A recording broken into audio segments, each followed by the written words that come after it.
Well, good morning. We're so excited to see you all here. I'm Patricia Pittman, Executive Vice President of AcademyHealth. On behalf of David Helms, who is here somewhere in the audience, President and CEO of AcademyHealth, and of the entire task force that worked long and hard to produce this code, I'd like to welcome you to its public release.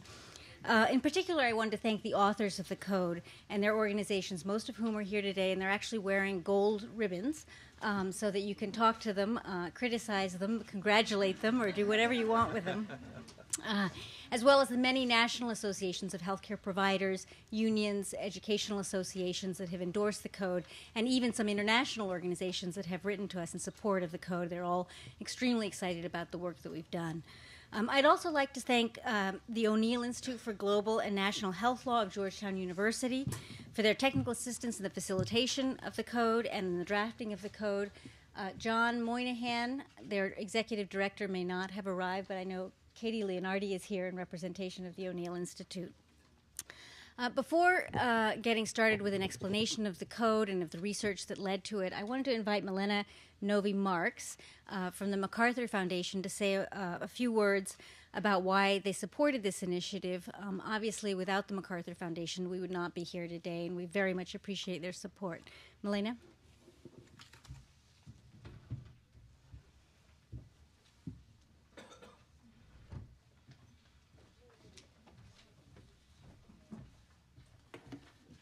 Thank you, Polly. Good morning. I'm delighted to be here on behalf of the MacArthur Foundation to celebrate the launch of the voluntary corporate code of practice for recruitment of foreign trained nurses to the United States. 3 years ago, I got a call from Polly at AcademyHealth alerting me to the growing shortage of nurses in the United States, a shortfall that, by some estimates, will reach 800,000 nurses by 2020. Over our lengthy phone conversation, Polly explained that the main cause of the U.S. nursing shortage is the lack of enough spots for qualified applicants in nursing schools, due in turn in part to the lack of enough nursing faculty. She explained how increasingly hospitals are filling these gaps with foreign-trained nurses from developing countries, some of them, that have their own shortages of doctors and nurses. And even when we recruit a nurse from another rich country, such as Canada or the UK, we worsen the nursing shortage there, making it more likely that they, in turn, will recruit from a poor country, such as one that might be in Africa or the Caribbean. This resonated with what we knew about the crisis in health systems in many developing countries, where doctors and nurses are already scarce, and health systems face a high disease burden, not least due to epidemics such as HIV and AIDS. Take Malawi, an African country of about 12 million people, which has some 100 doctors and around 2,000 nurses to serve its population, in part because many of the health workers it trained have migrated to countries in the richer world which offer higher salaries and better working conditions. And because Malawi uses public funds to train its doctors and nurses, when that doctor or nurse leaves the country, Malawi loses its investment in that person and essentially makes a subsidy to the richer recruiting country. Of course, migration of doctors and nurses is not the only factor weakening these health systems. It's just one of a number of issues, including limited resources, poor facilities, low morale, and a high disease burden. So Polly's call came at an opportune time for the MacArthur Foundation. We were exploring new possible areas of grant making, including on international migration.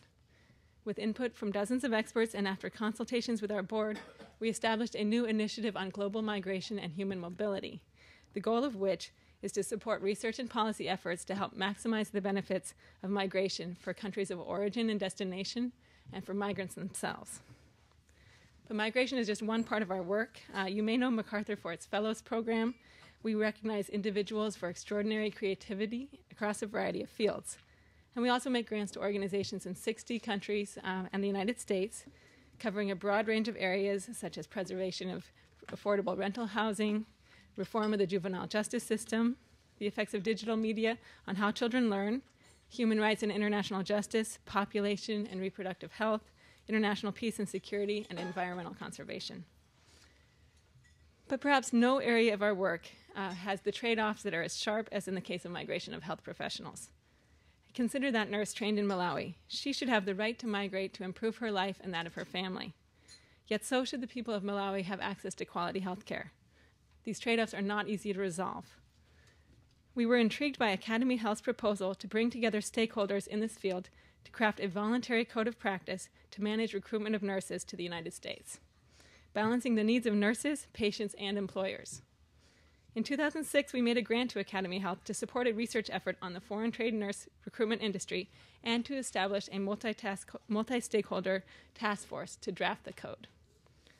Until the work of this task force, many of whose members are here today, very little was known about the practices of nurse recruiters, their business models, the size of the industry, and from which countries nurses were being recruited.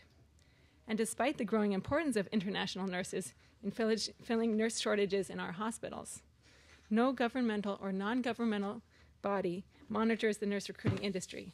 And we had only anecdotal evidence that though most recruiters are ethical, some did not provide nurses enough protection or transparency, and in some cases their rights were clearly violated. Nor were the rights of employers spelled out. And while some companies did their part to help strengthen the health systems in poor countries from which they recruited nurses, this was by no means standard practice. The process that has resulted in this code has been remarkable in many ways. It is the first in the US and one of just a small handful of efforts worldwide to bring together actors from the private sector with nursing and hospital associations, trade unions, and foreign-trained health workers themselves to craft standards for recruitment of health workers. The task force is a sterling group of leaders across a variety of organizations, steered by the able and visionary leadership of Polly Pittman and AcademyHealth, and along with help from the O'Neill Institute at Georgetown. And we thank you all for your commitment to this work. MacArthur has also been supportive and has been following the effort by the World Health Organization to create a global code of practice for migration of health workers. A framework for the global code has been drafted, and a period of public comment is now underway. The code is expected to be adopted by the World Health Assembly next May. Drafters of this global code have closely followed the work of the U.S. code here. We hope that countries around the world will use both the global code and the U.S. code as models for their own standards on nurse and doctor recruitment and health worker migration. MacArthur is committed to continuing support of the task force. We will invest over $500,000 over the next several years to help implement the code. We will support the creation of a monitoring and enforcement body that will oversee the code's implementation and help promote it and disseminate it. The task force and its staff assembled here today have drafted a code that we believe will be more than just a piece of paper or a site on the internet. It will be a tool to help recruiting companies change their practices and improve the lives of nurses and patients, both in developed and developing countries. And it will serve as a model for other countries that are grappling with the trade-offs inherent in worker migration. Thank you very much.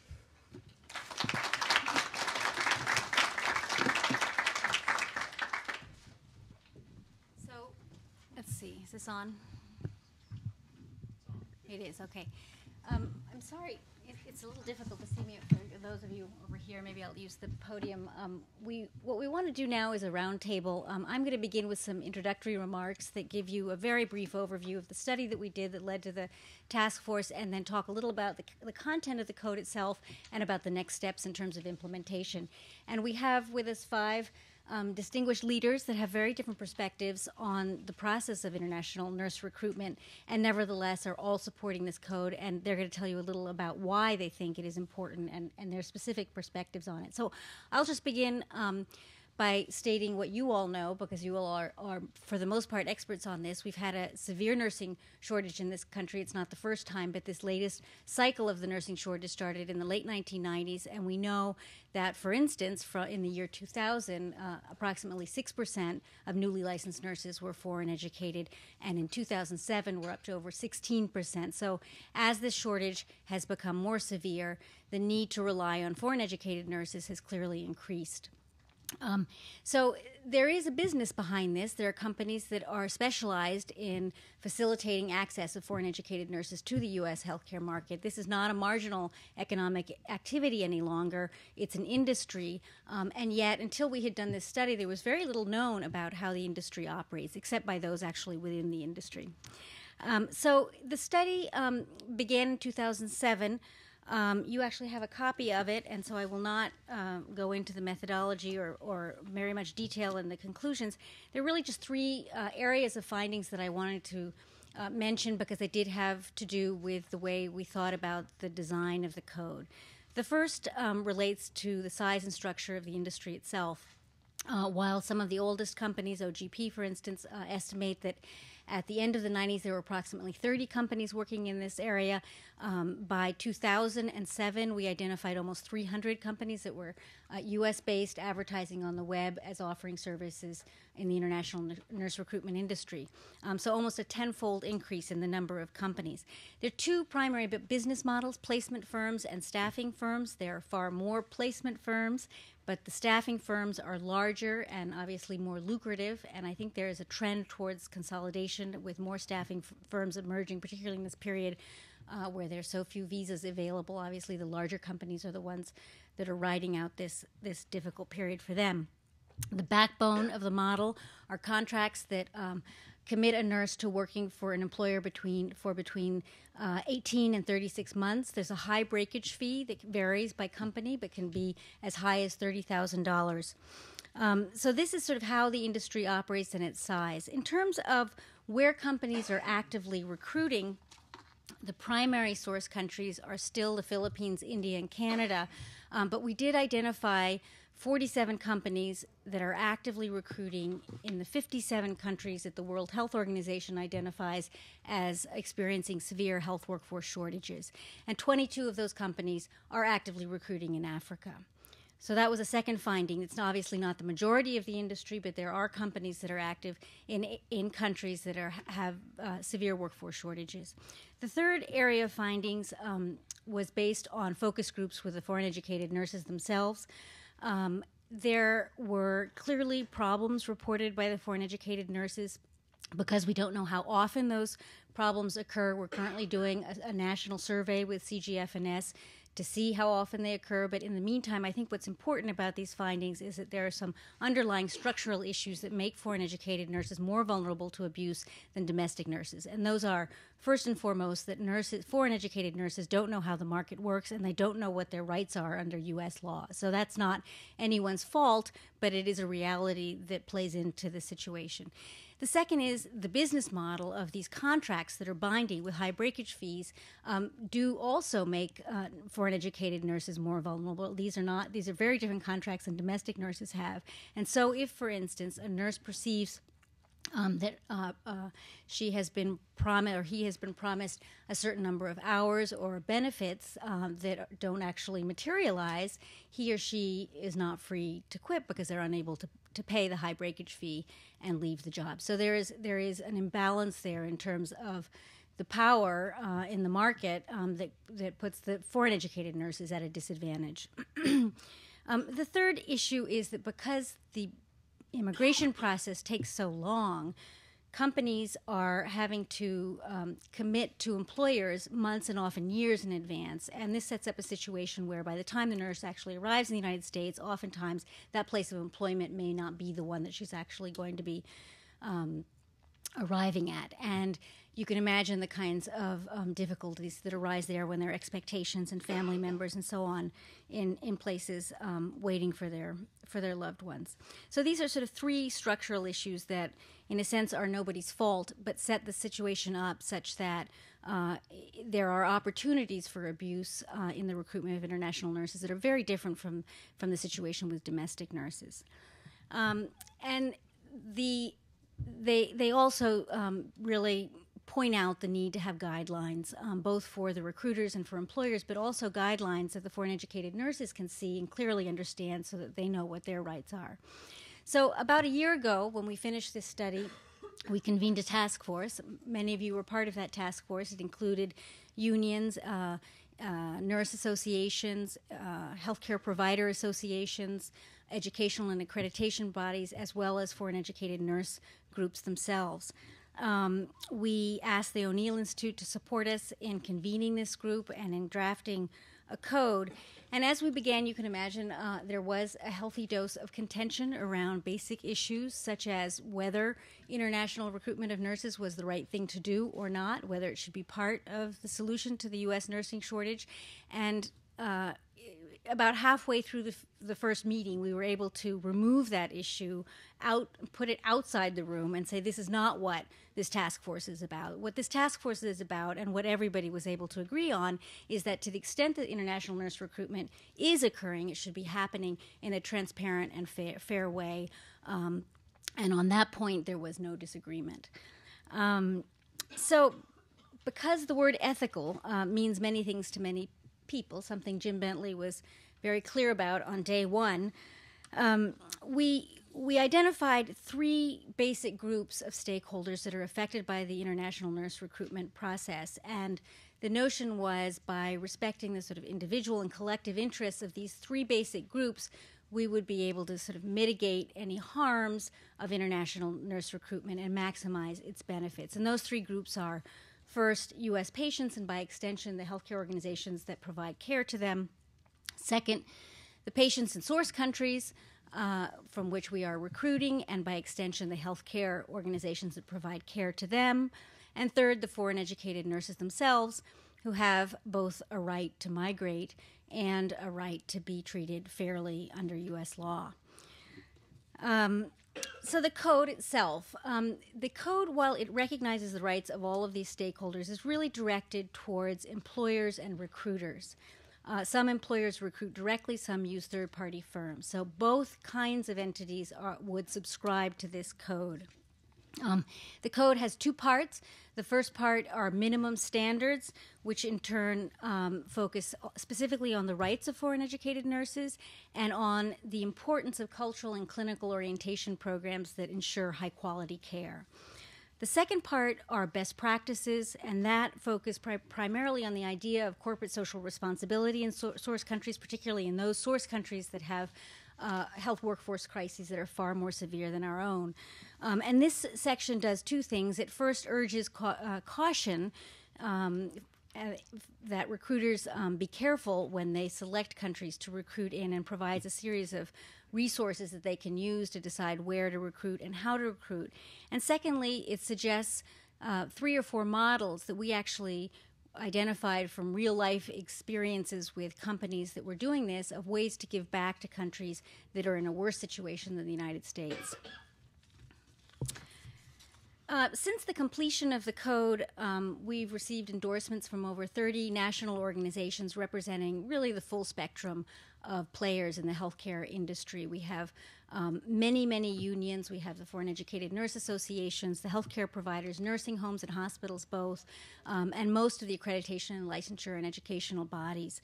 We've also received letters of support from the Philippines, in particular the Philippine Nurse Association, and while we did not invite them to endorse because this is a U.S.-based initiative, we were happy to have them provide letters of support, and they've indicated to us their interest in using the code and the list of subscribers as a way to recommend to nurses in the Philippines who and with whom they should not enter into contract. The key here in the implementation going forward is monitoring. There's really no other code of practice that has implemented a monitoring system. Even the UK code of practice, which is held up by some as a model, has no monitoring function. And we have really looked to the Fair Labor Association, which is an initiative of the apparel industry. And actually, Jorge is the executive director and here with us, and he's been instrumental in helping us think through what the monitoring function might look like. But the basic idea here is that the subscribers are agreeing to several things. They're agreeing to provide the foreign educated nurse and the employer with a copy of the code. They're agreeing that the nurses that they recruit to the United States would be accessible to the monitoring entity to be interviewed or surveyed. They're agreeing that if they are found to be in violation of the code, that they would enter into a period of remediation during which they would try to correct the problem, and if at the end of that period they were unable to correct the problem, that they would be delisted from the code. So the incentive for both employers and recruiters is not only to do the right thing, but also to be listed as doing the right thing, which obviously has an economic implication. Rather than speculating on the impact of the code itself, I'd like to turn to the panelists. And Archel, I don't know if you all are unable to see Archel, you feel free to use the podium because it just may be too hard to get across. But Archel is a nurse who was recruited from the Philippines a couple of years ago. I've asked her to share her story and to talk a little about what the code might have meant for her had it been in existence at the time of her recruitment.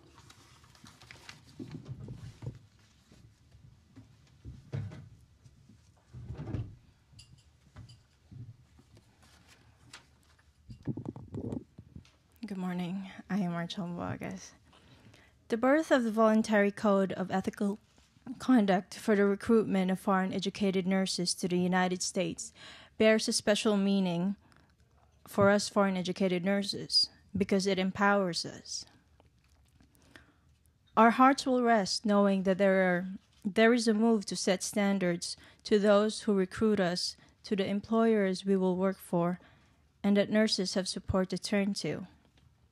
I believe the information before the start of the process of application would greatly help the foreign-educated nurse from getting taken advantage of and will prepare them of what to expect upon arrival here in the U.S. There were issues that I, as well as my colleagues, faced that we hope no foreign-educated nurse will go through. While we were still in our home country, the agency that recruited us offered healthcare workers direct hire employment for a specific employer here in the U.S. During the application process, we were not given time to study the contents of the contract. We were not allowed to bring it home or photocopy it, and not all of us received our own personal copy. When our recruiter would like to make changes in the contract, they would just send us a memo informing of the changes that they made.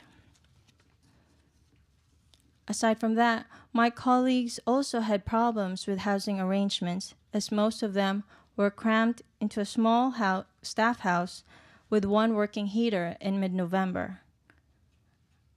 Our green cards were also retained by the agency, and had not some of us called the Immigration and Naturalization Services, or INS, they would not have released it to us. Our social security numbers and limited permits were not ready as they promised us. Since the limited permits were not available, we were made to work as recreational and medical record staff, earning $10 to $12 per hour. We were given one-day classroom orientation, and most of us had less than 2 weeks to a month of floor orientation. There was also a lack of proper preceptorship because some of us were oriented by licensed practical nurses instead of registered nurses. And some were just even told to orient themselves on the floor. We felt we had lack of proper and complete orientation. Each of us was assigned to take care of an average of 30 to 60, even up to 100 patients, working as medication, treatment, and charge nurse all at the same time. Aside from that, we were also regularly floated to the units we were not even oriented to. A couple of months after arriving here in the U.S., contrary to what was presented to us, we found out that we were not direct hire employees, but were agency nurses. So we did not receive the full benefits of regular employees, and we could not join unions. Lastly, our overtime hours and night shift differentials were not always paid, and were most of the time not accurately calculated. We were afraid, and during that time, we felt that our concerns were not properly addressed. During that dark hour, we were relieved when help from various nonprofit community organizations, nursing organizations, and countless support came our way and gave us the courage to make these faulty practices known. I know that there are still a lot of foreign-educated nurses out there who have the same and even worse experiences than ours. And this has to stop. Most nurses that are in this dire situation are afraid to speak because they're scared to be deported, as most recruiters would tell them. But if they know of this code, they might muster the courage to expose the bad practices of their employers and recruiters. But despite what we went through, we know that there are nurses who had also good experiences with the recruiters and employers, and we commend them for treating these nurses fairly. I believe that a foreign-educated nurse, when properly trained, will be part of an effective workforce. This code will help us transition smoothly to the change and will help us better understand what is expected of us. With this understanding comes the drive to better serve our clients. Our challenge now is to be vigilant in making sure this code is disseminated. With this ethical code, foreign-educated nurses would not have to dread the unknown. This code is our ember of hope that we will try to stoke so it could be a light for others who dream of coming here to the U.S. to work. Thank you.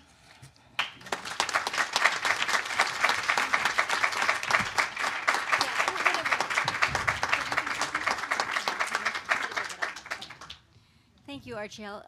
Sherry Sandifer is the Chief Executive Officer and the founder of a healthcare staffing agency called Avant Healthcare Professional. She's also a founding member and the president of a new association, American Association of International Healthcare Recruitment. Sherry has been an active member of the task force from the start, and I'd asked her to make a few comments about the importance of the code.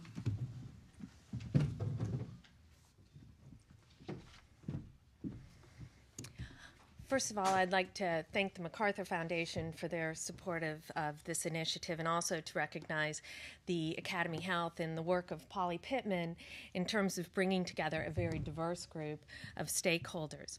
Today, I do represent the American Association of International Healthcare Recruitment, although I think I bring a unique perspective to this because I'm also a member of several endorsing organizations, including the ANA and Sigma Theta Tau International. The association was formed in 2007 to represent the changing face of this industry. Members represent recruitment companies that are employers, recruitment companies that recruit for hospitals and healthcare facilities, as well as healthcare facilities that recruit on their own. And what I've seen personally over the last 11 years is dramatic changes within this industry, primarily brought about by the complexity of the immigration and licensure process. It's a lengthy and often very frustrating process for everybody involved, the foreign-educated nurses, recruitment firms, as well as the healthcare facilities. And that's not including periods of visa retrogression similar to the one that we're in now that is going on 22 months in duration, which just adds to that process for everyone. When the American Association of International Healthcare Recruitment was formed, we set out to develop a code of ethics as well as best practices that our members would adhere to. We were thrilled to be asked by the AcademyHealth to join in this initiative that would not just develop a code, but also a monitoring mechanism that I think truly shows the commitment of the recruitment firms that are subscribing to it. Stories such as Archil's were all too common in this industry when I joined it back in 1997. Unfortunately, they do still exist. And I think that brings me to what is the fundamental value of this code, and that is to serve as an educational document for all stakeholders. Part 1 provides minimum standards in terms of immigration, contract, and labor practices. As I discussed the work of this task force with the administrator of the Philippines Overseas Employment Agency this past spring, she mentioned to me the numerous U.S. laws that protect employee rights here. What the code will do is it will help educate foreign-educated nurses as to the laws that do exist as well as the rights that they protect. The code touches on the significant professional, social, cultural support that is needed for the immigrating healthcare professional. One area that I'm especially passionate about is the professional or clinical support needs of the foreign educated nurse. As Archil described, the clinical environment can be very overwhelming for a new nurse to this country. And that is the case in environments where there's substantial orientation as well as ongoing clinical support for them. Understanding the practices or understanding the differences in clinical practices between nurses overseas and here in the U.S., I think is critical to the successful transitioning of these healthcare professionals into our healthcare facilities. The association supports the individual right to migrate and tries to give back to source countries.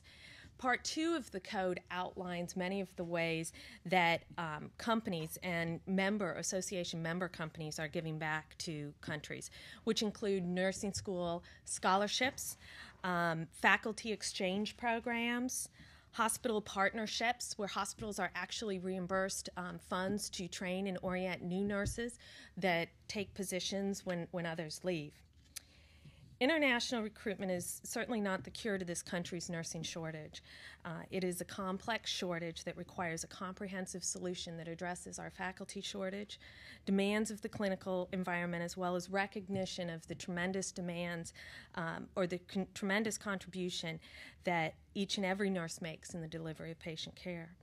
Responsible international recruitment does change people's lives, their children's lives, as well as the lives of their extended families back in their home countries.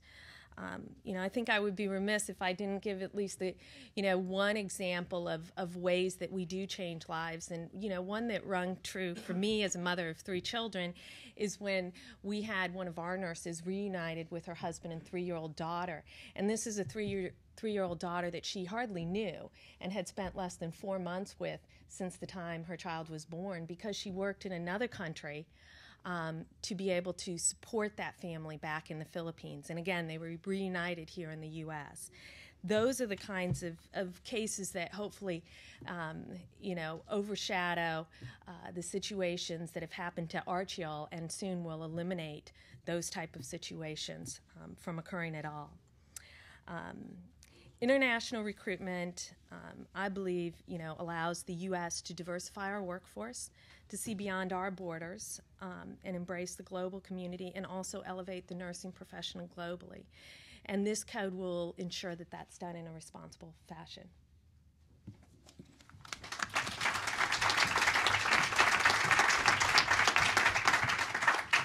Thank you, Sherry. Rich Umdenstock is the president and CEO of the American Hospital Association and a past chair of the AHA Board of Trustees. He serves on the National Quality Forum Board of Directors and is a member of the U.S. Chamber of Commerce Committee of 100. His staff was critical in the formulation of the code, and for that we thank him, and we would be eager to hear a few comments about why you think the code is important. Thank you, Rich. Thank you very much, and good morning. It's a pleasure to be here and to join with you as we unveil this voluntary code today in this very important area, the recruitment of foreign educated nurses. This voluntary code reaffirms hospitals' commitments to fair, transparent, and responsible efforts to fill critical nursing positions with qualified foreign professionals. The U.S. nursing shortage, as it's been noted, is not new. It's been growing for the last 2 decades, and we've made a variety of attempts to close this gap, but the shortage continues and the gap continues to grow.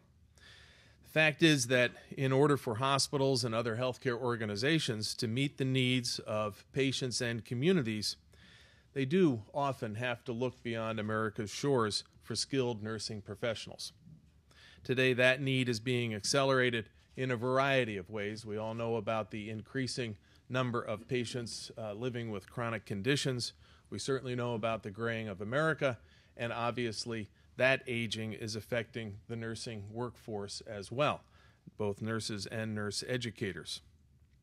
So we have a challenge. Until we can increase our domestic capacity for the education and graduation of nurses and their movement into the workforce, we have to look for a variety of methods to address the needs, one of which is the recruitment of foreign professionals.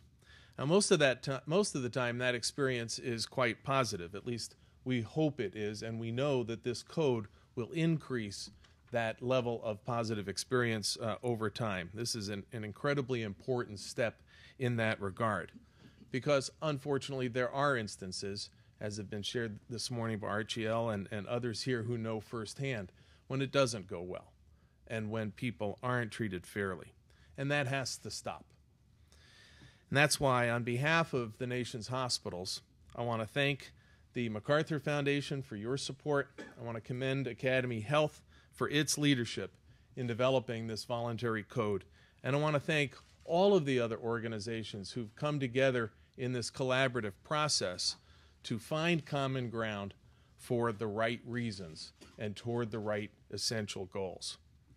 This voluntary code reflects a balance. No code is perfect. Over time, we'll learn and we'll continue to improve it. But based on what we know today and the experiences we've all brought to the table, I think that this group has done an outstanding job in striking that balance between the nurses' rights, national interests, and the needs of providers and communities. Fundamentally, the code is a reminder that for all of us, integrity is at the core of healthcare. This new code reaffirms America's hospitals' commitments, and I want to underscore that by not just my presence, but everything that we can do going forward to distribute this code and to be sure that every opportunity for encouragement and adherence to its standards is promoted, and that's what the AHA will do. So thank you very much for involving us in the process and for the opportunity to be with you today.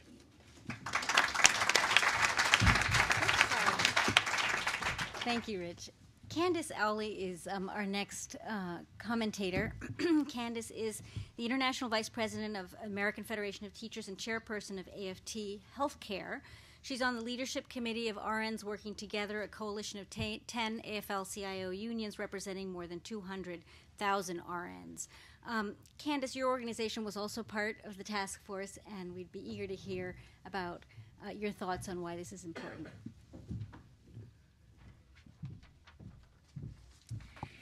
Well, good morning. So I'm the union nurse here. And I'm pleased to be here. So in addition to the organizations that Patricia mentioned, I should say that I'm also on the executive board of something called Public Services International. Public Services International is a global federation that has unions through the entire world. We represent 20 million workers worldwide, and we have had our own task force on migration in effect for a number of years, and we've been active in it worldwide.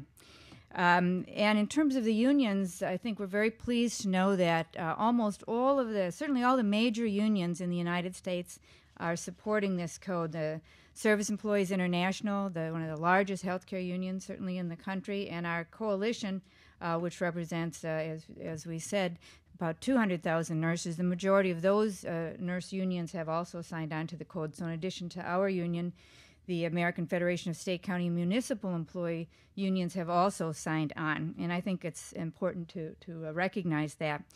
And as we've heard that the recruitment of the foreign nurses, we know it's been going on for decades, and it probably will continue to go on. And for our union's standpoint, and I think all of the unions in the U.S., we've certainly welcomed the foreign nurses into our workplaces and into our unions. We've found not only are they wonderful nurses, but they have become great union leaders. Some of these nurses, in fact, have organized the unions in their own workplace, where the U.S.-born nurses hadn't done it beforehand, and they have been presidents in our union, so they're wonderful trade unionists. This doesn't mean, however, that we see the recruitment of foreign nurses as a solution to our nursing shortage. And in fact, there are those in our union coalition that are very opposed to any recruitment, not to the natural immigration of nurses, but to the aggressive recruitment. Because we believe we need to fix our problems here in our own workplaces. So we continue to push for the improvement of workplaces here at home and for expanding the capacity of our own educational system so that we can create the right number of registered nurses in our country. We also believe that the cap on the number of nurse visas that are made available should be maintained. But again, we continue to support the foreign educated nurses who do choose to migrate to the United States. We have, as you can imagine, two major concerns regarding the migration of the foreign nurses.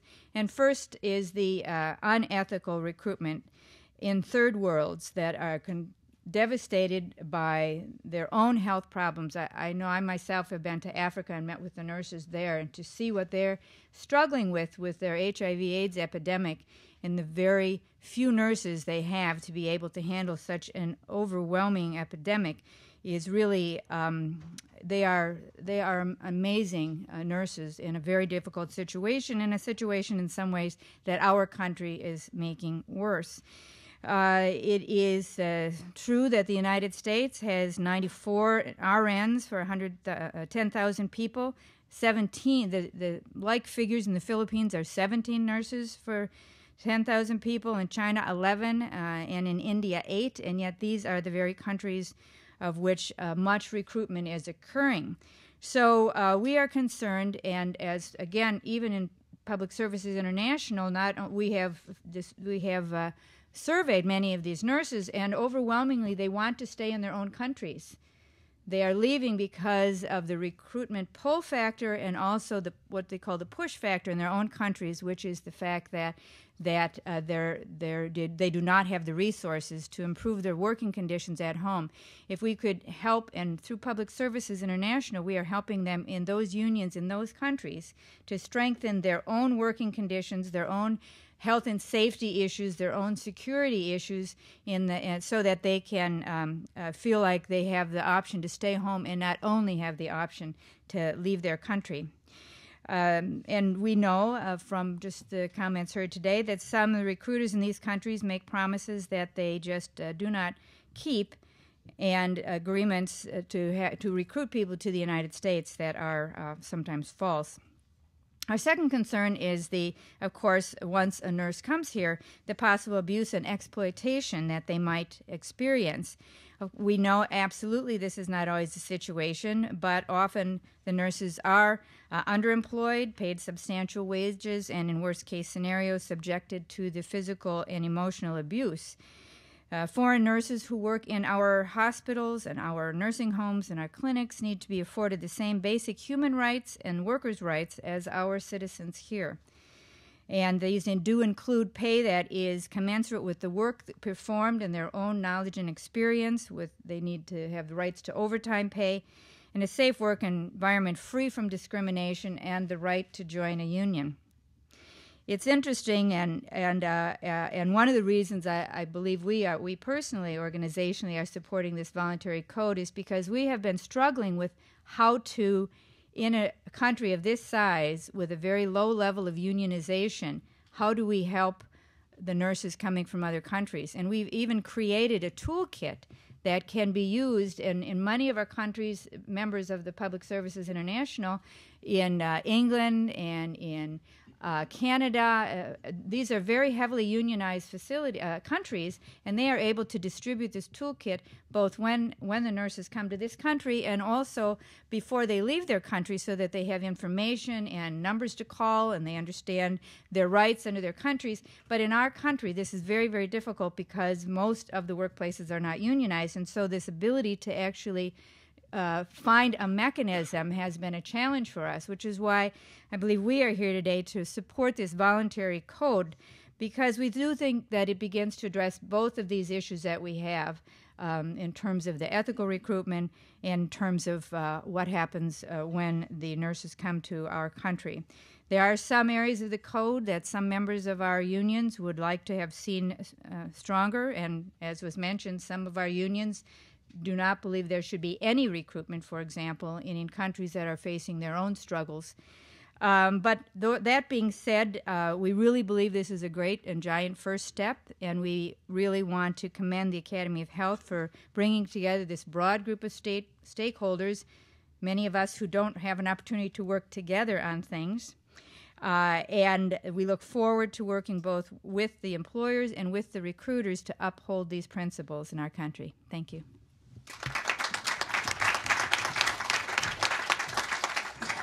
Thank you, Candace. And lastly, we have Linda Sturl, who is the Chief Executive Officer of the American Nurse Association and of the Nurses Foundation. She was also instrumental in the creation of ANA's newest constituency for nurses in the uniformed services, the Federal Nurse Association. And Linda was kind enough to lend us Cheryl Peterson, who is her chief policy analyst, who was really critical in enabling us to arrive at consensus around some key issues. And I thank her for that, and eager to hear your thoughts. Thank you, Polly. Well, on behalf of the American Nurses Association, I'm really pleased to be here today, and even more pleased that ANA did have the opportunity with Cheryl Peterson to be at the table in terms of the creation of this very important and landmark document. As the organization that represents the interests of America's 2.9 million nurses, both within the United States and internationally, we at ANA really do applaud the achievements of this task force. And we believe that its work will generate benefits not just for the nursing profession, but really for the patients across the world. This new voluntary code is positive, and it's also precedent-setting. It's a step designed to increase transparency and accountability throughout the process of international nurse recruitment. The task force that was assembled by AcademyHealth, as we've noted, was a very diverse group. And they represent a wide range of viewpoints and sometimes actually conflicting interests among the various stakeholders. Now, I wasn't there, but I know without a shadow of a doubt that they didn't agree on everything. Yet they managed to put their differences aside and tried to find common ground and managed to reach a broad consensus on critical points. Notably, that we all have a stake in the recruitment, in how foreign nurses are recruited to this country. This code offers guidance to employers on how to ensure the highest standards of quality in their hiring of foreign educated nurses. It also promotes and respects the rights of the individual nurse. It also encourages recruiters to take into consideration the needs of source countries. And although we tend to associate the term nursing shortage with the United States, this is really a global phenomenon. We're not the only country that has a shortage. And so it is very important that in terms of our recruitment from source countries, that we do this humanely and that we try not to exacerbate the shortage that they have there. As we've heard from several of the speakers that preceded me, the code is a building block. It is a step toward the establishment of a monitoring mechanism by which signatory companies will be held accountable. And we believe that the American Nurses Association is well positioned to play a significant role in the development of this monitoring structure, as well as in the efforts to make ongoing improvements, because this is just a first step. So certainly our hope and our expectation that over time there will be other steps. And so based upon that implementation experience, we will have the opportunity to fine-tune and build the code further. And we, again, look forward to being part of this partnership. ANA typically has advocated for limits on the number of visas available for foreign educated nurses, as well as checks on the conditions under which they are employed and the circumstances under which they are licensed. And our position has stemmed from concerns about the treatment that some of the foreign educated nurses have encountered in our country, and their impact also on the U.S. nursing workforce, and the effect of their immigration on nursing globally. ANA is one of the founding members of the International Council of Nurses, and that is the world's first and widest-reaching international organization for health professionals. And ANA is going to draw upon its membership within the international nursing community by proactively working with ICN and the 130 member countries to make sure that the nurses across the world are aware of the code and understand what their rights are and can make informed decisions regarding migration. So again, my thanks to the MacArthur Foundation and to AcademyHealth for your willingness to tackle this very important issue and for your continued commitment to help us move forward. Thank you. Do you have time for one question or no? I know that Rich and Linda are scooting out to another meeting almost immediately, but if there are any questions that are specifically oriented towards the ANA or the HHA, maybe we could take those first and then we'll move on to other questions. I don't know whether Jim and Cheryl will be here and able to answer questions. If yeah. So is there anything specifically for them? If not, we will release them. And Emily has the microphone, and please speak into the microphone because we are recording.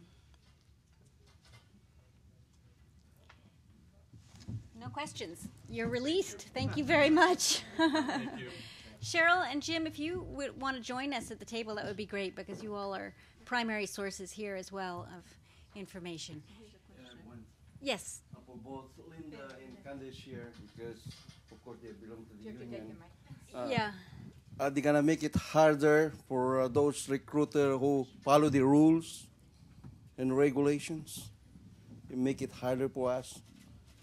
And in fact, if I may suggest, I even would like to remove that voluntary should be mandatory for the recruiter who does follow the rules. Could you identify yourself as well? And Hello. Yeah, I'm just saying that. yeah, could you identify yourself as well for the audience? I'm Mr. Santos from United Home Care, New York. I do the recruitment also and staffing. Okay. What I was saying to both, because they were in unions, that they make it harder for us who follow the rules to do the recruitment. I think Ms. Boagas knows. You worked for me one time, right? And you paid the right rate. You were paid above the labor code. Yeah. So, and also. And the question is, do unions make it harder to follow the rules? No. What I'm saying is, does the union make it harder for us, those agencies that doing the recruitment, following the rules, make it harder for us to recruit, because they had the input for the. Well, you want to try to answer that? They're gonna put some against. Yeah. Well, let me respond in one way, and that is that I believe many of our unions would have preferred a mandatory code to apply to all organizations as opposed to a voluntary code. Right. We will see, of course, how this goes and whether or not a voluntary system works or whether we will be pushing for a mandatory, because I believe there should be a level playing field and that there are basic standards that all organizations should meet. That being said, I'm sure that was not able to be accomplished within the group that was creating this first step. And again, from our standpoint, we would like to see the working conditions and the education system in the United States be developed to the point where we should be able to handle our own workforce issues in our own country. So in that way, that if that would be harder because we wouldn't need companies to do recruitment, then that maybe you would see that's harder. I sent about a couple of years back. I sent some letters to the high schools. I tried to give scholarship for nursing. Nobody took it. About 3-4 years ago, nobody took it. That's why I continue recruiting in the foreign countries. Great. Again, as I said, I'd like that mandatory. If cannot be, we could use the baseball, strike one, strike two. They should be out. Thank you for your comment. Any other questions? Yes. Over here we have Pamela. Good morning, thank you. I'm Pamela Paulk from Johns Hopkins, and I'm here with a group of some of our nurses. We stand as strong supporters of this movement. I have two questions. One is, could you talk a little bit more about the monitoring functions that you're going to do? And also, this is focused at nursing, but as you know, the same issue is occurring with other allied health, and I'm wondering if there might be any way to extend this at some point in the future to cover allied health beyond just nursing. Great questions. Does anybody on the panel want to take that? Cheryl, I know, and Jim, and Sherry, all of you are up on the answers to, because we've discussed both of these issues on the task force. Cheryl, you want to start? Sure. With regard to the expansion of it, I think initially there was some interest in trying to expand to other types of health providers.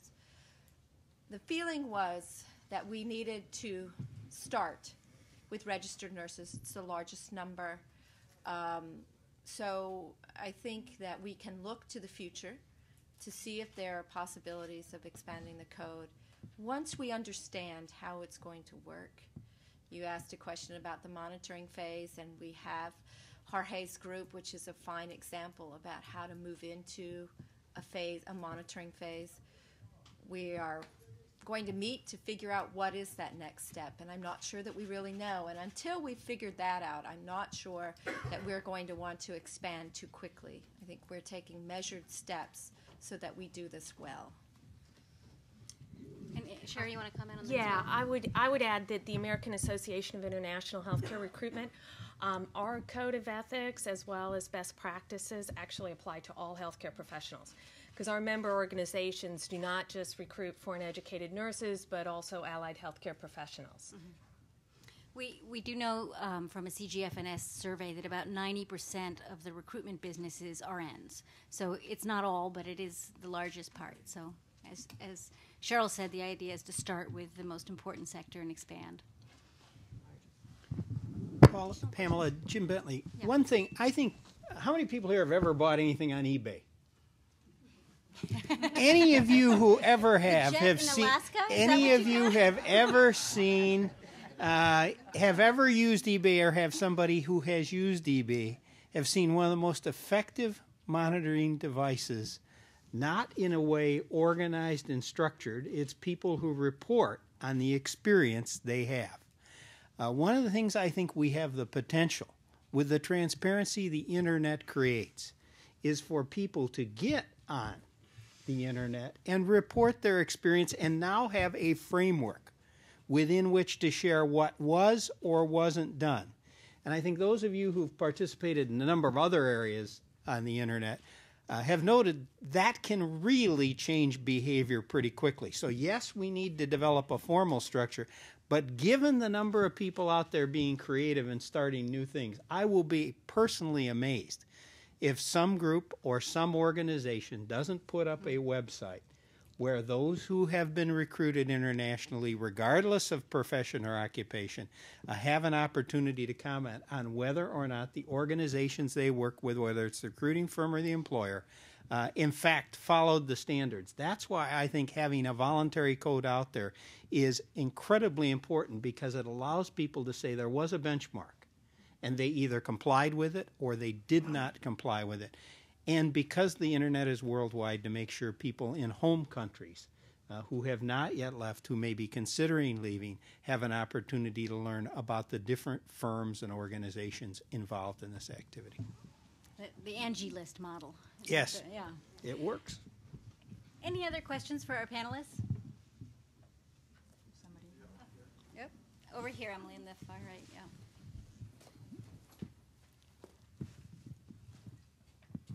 I'm Karen Robinson. I'm the American Academy of Nursing Fellow working at AARP in the Center to Champion Nursing in America. I'm representing Brenda Cleary, who is at an AARP member event. It's AARP's 50th anniversary. So they are celebrating today. I also applaud this ethical conduct. This is a wonderful paper that you've produced. I am wondering what many of our organizations are receiving stories very similar to Arkil's story. So when our organization hears about people who do not follow the rules, what do you suggest we do? Do you have a cookbook approach of who we should report these practices to? What procedure should we use when we hear about abuse? And this is also a wonderful opportunity to tell this audience that the Center to Champion Nursing in America is working on the domestic issue of the nursing shortage. And primarily we are working in forming a business coalition to get businesses involved in helping us solve the issue. as well as we're working on individual state levels, helping to provide technical assistance to states to help them solve the nursing shortage in their own state. So, and as part of our work, we are getting many stories from nurses. And thankfully, we have not received this story yet. But I worry about what to do in the future. Yeah, well, I might take that just as Cheryl said, the whole idea of the monitoring is really yet to take shape, and we are looking closely at the FLA model. Mm-hmm. But the FLA, for instance, has, and maybe Jorge, you could even comment on this, a mechanism whereby you can elevate complaints. And so in addition to the sort of proactive monitoring, they have a process of considering complaints and reviewing them and investigating them, and that may be something that we want to consider. But obviously this is something that the group is going to be thinking about as we go forward. Jorge, I don't know if you want to say anything about that. Well, this is not the time to go into the FLA model extensively. You can look at our website, www.fairlabor.org. We do have regular monitoring. We also have a complaint procedure. We call it third-party complaint, which is available when there are extenuating circumstances or really egregious violations of the code that can be brought forward and can lead to a fairly prompt investigation. So there are ways in which abuses can be brought forward. If I may just comment, I think I'm not an eBay buyer, so I don't, and I haven't bought any aircraft on eBay either. But I think one thing you need to be a little concerned about that model is misinformation. It's very easy in an environment, on the web environment, to have misinformation for competitive reasons or for any other reason that is out there. So I would say, yes, transparency is good. The more information, the better. I am sure that there are some people out there figuring out how to do this with web-based tools. But I think you need to be a little bit careful not to think that alone is going to take care of all the issues. You need to do a little bit more than that, too. Thank you. Thanks. And I'm very excited about all the work you've done. Congratulations. Thanks. We have a question in the far corner, Peggy Clark.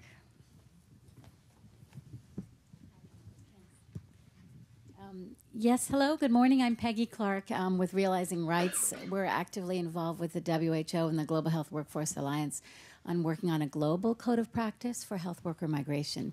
And I was lucky enough to be a member of the task force with Polly, and I just simply want to congratulate all the members who are here because it really was quite an interesting experience, and Polly and her colleagues did an incredible job wading through the waters of language and meaning that are behind what you see in the code today.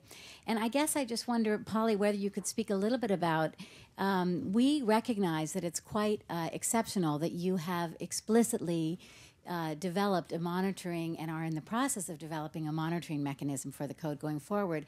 But I wonder if you could speak a little more about the ongoing learning that's needed, because all of us know that this is very complex activity and it requires really continual assessment of which elements of this are working, which elements are not working, from the perspective of nurses, from the perspective of recruiters, from the perspective of countries involved. So I wonder if you could talk a little bit about that piece going forward and how you're going to be addressing that. Yeah, well, it's interesting. I mean, as we've said several times, the FLA has been, we sort of discovered the FLA in the process and have really learned a lot from them. But they have as one of their objectives, really, one of their functions, sort of public education around these issues. It's not just an internal function. So the learning, I think, really would be twofold. There's sort of the formative learning of the group, which will have self-governance. And I think that to the extent that the board that oversees the monitoring is multi-stakeholder, it will have the ability to change the code and to change the monitoring as we learn. So that's sort of the internal formative side. But then I think there's an external side. There might even be some kind of sort of public research function that accompanies it sort of on a case-by-case basis depending on the need for it and the funding availability and so on. But I know the FLA has played an important role in educating the general public about the issue of labor conditions abroad. So those are two quick thoughts. Anybody else? Cheryl? Well, I think we've also mentioned the International Council of Nurses, which I think is going to be a great avenue to get out into that community. And I think certainly Candace has mentioned also PSI. I think what we really want to do is get this into the hands of every nurse who's considering migrating from wherever she or he wants to migrate from. So I think that those vehicles are really going to be the real dissemination mechanisms, as well as looking at the website that is on the front of the podium. I mean, I think that's going to be a great tool to use for us to be able to direct people to information, which we haven't had before. But I think those are also going to be huge avenues to get that information out. Thank you for mentioning the website. I don't think we had done that yet. This website is going live today, and it has all of the information in your packets and more. It has, for instance, the draft code of practice that the World Health Organization just published. They're asking for public comment. There are resources relating to other organizations like ERICS. The Physicians for Human Rights have worked on this area quite a bit. So it's a resource for this topic, and we'll continue to update it as the governance and the monitoring evolve. We'll take a couple more questions, and then I think we're going to have to stop because our time is up. Polly, it's really more a comment than a question, and I'd like to go back to what Cheryl said about education. I really think the education really needs to be done within the hospital and the nurse managers so they really understand this and become accountable for implementing it right there at the very beginning when there's that touch of a problem. Thank you. And we have May Mayor, past president of the Philippine American Nurse Association. Good morning, everybody. I just want to say thank you so much to AcademyHealth and MacArthur Foundation for convening this task force, because certainly the Philippines is the recipient of all the goodness that will come out of this code of ethics. And I will be going home to the Philippines in September to discuss this and advertise it, because we are talking about the Philippine competitiveness in nursing and national deployment. And you all know that we're having our own problems. And then in October, I will be at the Global Forum on Migration and Development. So this whole ethical recruitment is developing legs beyond just nursing and the totality of global migration and development globally. So I just want to say a sincere appreciation to everybody and my colleagues who were authors in this ethical conduct. Thank you so much. Mm-hmm. And thank you to you as well, May. We'll take one more comment from Sarah Gabriel, the National Indian American Nurse Association.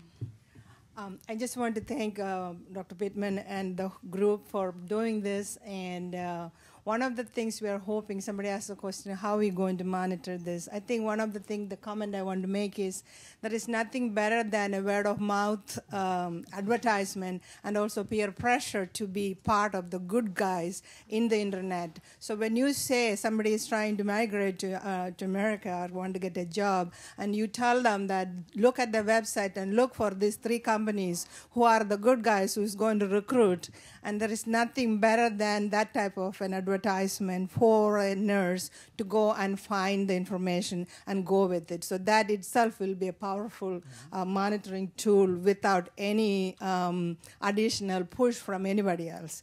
And I want to thank for including Indian Nurses Association and our group. As was mentioned earlier, we are the number 2, the second foreign educated nurses after Philippines, of course.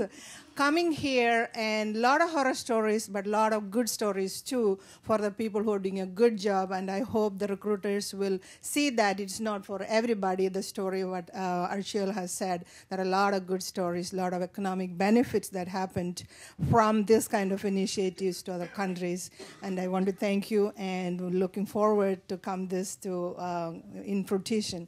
And also, we are going to announce this in our national conference. Our Indian nurses having the first national conference in Chicago end of this month, and we are going to announce the code, and Ms. Peterson will be our spokesperson there, and I'm really looking forward. Thank you. Thank you. I think with that we'll end. I want to thank all of the authors in particular. The amount of work that went into this was considerable, and we all learned an enormous amount. I also wanted to thank John Moynihan, who I mentioned at the beginning of my remarks. He's the executive director of the O'Neill Institute at Georgetown, and they were really absolutely critical in the process, both of facilitating and in drafting the code, and I very much appreciate their support. Thank you all for coming.